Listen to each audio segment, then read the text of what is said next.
সকাল বা বিকেলের চায়ের সাথে জমে যাবে এই নাস্তাটা। আর এটা বানাতে কিন্তু একদম খুব বেশি সময় লাগে না, অল্প সময়তেই এই মজাদার নাস্তাটা বানিয়ে ফেলতে পারবেন। আসসালামু আলাইকুম এভরিওয়ান। চুলায় আমি একটা পাতিল বসিয়ে দিয়েছি আর এর ভিতরে কিন্তু আমি দিয়ে দিচ্ছি পানি। আর এখানে আমি 1 কাপ পরিমাণ চিনি দিয়ে দিলাম আর দিয়ে দিব স্বাদমতো লবণ। আপনারা কিন্তু আপনাদের পরিমাণটা বুঝে দিবেন, কমিয়ে বাড়িয়েও নিতে পারবেন। এখন বলক তোলা পানির ভিতরে আমি অ্যাড করে দিলাম আটা। এখানে আমি 1.5 কাপ পরিমাণ আটা ব্যবহার করেছি। আর আমি যে এখানে আটা ব্যবহার করেছি, আপনারা চাইলে কিন্তু চালের গুঁড়োটাও ব্যবহার করতে পারেন, সেইটা আরও বেশি মজা হয়, ক্রিস্পি বেশি হয়। এখন যাই হোক, আমি আটাটা কিন্তু খুব ভালো করে সিদ্ধ করে নিচ্ছি, দেখতে পাচ্ছেন। এখন এটাকে আমি একটু ঠান্ডা করে নিব, লাইক কুসুম গরম থাকতে থাকতেই কিন্তু হাত দিয়ে খুব ভালো করে এটাকে নরম একটা ডো শেপ দিয়ে দিতে হবে। এটা কিন্তু খুব বেশি শক্ত করা যাবে না, আমরা যেরকম রুটি বানাতে ব্যবহার করি সেম ওই রকম নরম থাকবে, তাহলেই বুঝতে পারবেন এটা প্রপারলি হয়ে গিয়েছে। এখন আমার মেখে নেওয়া হয়ে গিয়েছে। এর ভিতরে আমি অ্যাড করে দিব সাদা তিল। এখানে আমি 1.5 চামচ তিল ব্যবহার করেছি। আর হ্যাঁ, আপনাদের কাছে যদি এই তিলটা না থাকে তাহলে কি করবেন, তাহলে এখানে কালো জিরাটাও ব্যবহার করতে পারবেন। সেটার স্মেলটাও কিন্তু খুব ভালো আসে, ভাজার পরে খেতে গেলে বোঝা যায় যে খুবই মজাদার একটা নাস্তা হয়। এইভাবে যদি আপনারা বাসাতে একবার ট্রাই করেন তাহলে কিন্তু বারবার খেতে চাইবেন। আর এইভাবে করে কিন্তু আপনারা কাচের বয়মে করে রেখে দিতে পারবেন সপ্তাহখানেকের মতো। এটা কিন্তু খুবই ভালো থাকবে, ক্রিস্পি থাকবে, কোনোভাবেই নরম হবে না।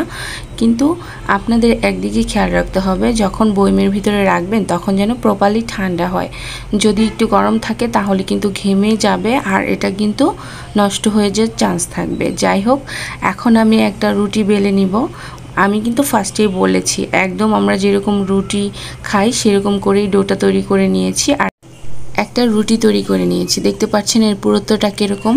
একদম খুব পাতলাও হবে না বা খুব মোটাও হবে না। এখন আমি একটা পিৎজা কাটার নিয়ে নিয়েছি। আপনাদের কাছে যদি এই কাটারটা না থাকে তাহলে কিন্তু আপনারা এখানে ছুরির সাহায্যেও এই কাজটা করে নিতে পারবেন। আমি এখন রুটিটাকে কিন্তু খুব সুন্দর করে কেটে নিচ্ছি, সমানভাবে কেটে নিতে হবে। আমার কিন্তু কেটে নেওয়া হয়ে গিয়েছে। এখন আমি আপনাদেরকে পিঠাটা তৈরি করে দেখাচ্ছি কিভাবে করতে হবে। খুবই ইজি, আপনারা একবার দুইবার যদি একটু খেয়াল করে দেখেন তাহলেই কিন্তু পারবেন। এই যে এইখানে আমি একটু পানি দিয়ে সিল করে দিলাম যাতে ভাজার সময় একদম বের না হয়ে যায়। এই তো দেখতে পাচ্ছেন আমার কিন্তু একটা তৈরি করা হয়ে গিয়েছে। এখন আপনাদের সুবিধার জন্য আমি দ্বিতীয় আরেকটা করে দেখাচ্ছি সেম প্রসেসে। এটা কিন্তু একবারই ইজি, একবার দুবার আপনারা খেয়াল করলেই পারা যাবেন। এখন আমি সবগুলো তৈরি করে নিয়েছি। অন্যদিকে আমি চুলায় একটা প্যান বসিয়ে দিয়েছি আর তাতে কিন্তু তেল গরম হতে দিয়ে দিয়েছি। তেলটা গরম হয়ে গিয়েছে, এখন আমি এই পিঠাগুলো দিয়ে দিচ্ছি। আর একটু খেয়াল রাখবেন, চুলার জালটা কিন্তু একদম হাই করা যাবে না, মিডিয়াম আঁচে ভেজে নেবেন, তাহলে কিন্তু খুব সুন্দর ভাজা হবে। আর চুলার জালটা যদি হাই রাখেন তাহলে কিন্তু উপরে দ্রুত কালার চলে আসবে, ভিতরে হবে না।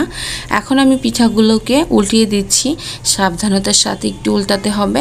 হয়ে গিয়েছে উল্টানো, আমি দ্বিতীয়বারও উল্টিয়ে দিয়েছি। আমার পিঠাগুলো কিন্তু ভাজা হয়ে গিয়েছে। এখন আমি তুলে নিচ্ছি, একটু তেল ঝরিয়ে তুলে নিব। আর এই পিঠাগুলো কিন্তু ভাজতে খুব বেশি তেলের প্রয়োজন হয় না, খুব অল্প তেলেই হয়ে যায়।